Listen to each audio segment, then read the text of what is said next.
Welcome to Ashwood, a place where the sun never sets and the shadows never grow.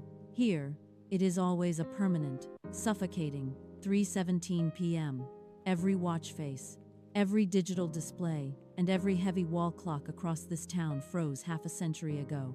The townspeople move like ghosts through this static reality, their eyes carefully avoiding the stone tower that looms at the center of the square. They do not whisper about the year 1976. That was the year the world broke. That was the year the great gears ground to a violent halt and never moved again. In Ashwood, time is not a river. It is a stagnant pond, trapped in a single golden afternoon that refuses to die. Except for 1 minute each year, the silence is absolute. Exactly 1 year ago, a boy named Noah broke the unspoken law. While the entire town watched in a state of paralyzed terror, he walked toward the tower base.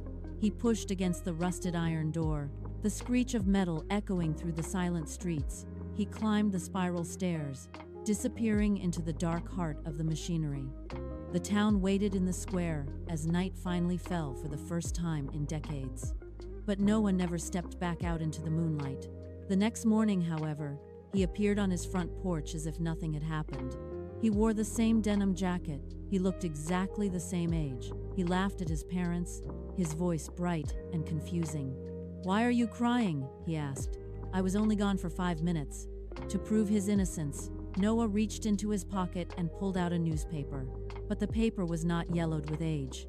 It was crisp. The ink was fresh, smelling of a press that had not yet been built. The headline was dated 50 years into the future, describing events and people that did not yet exist. That was the last time anyone saw Noah act like a normal boy. His eyes grew distant, filled with the weight of decades he hadn't lived. He stopped playing. He stopped speaking. He became a passenger in a town that was already standing still, waiting for the next mechanical heartbeat of the tower.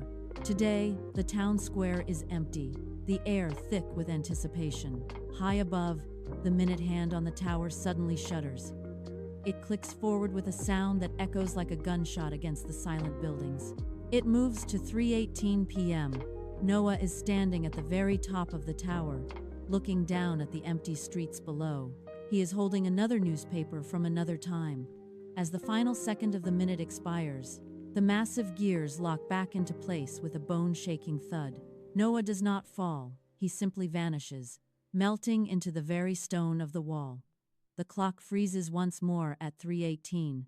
The golden afternoon returns, and the town begins its long, silent wait for the next year, wondering if the boy will ever truly return from the gears of time.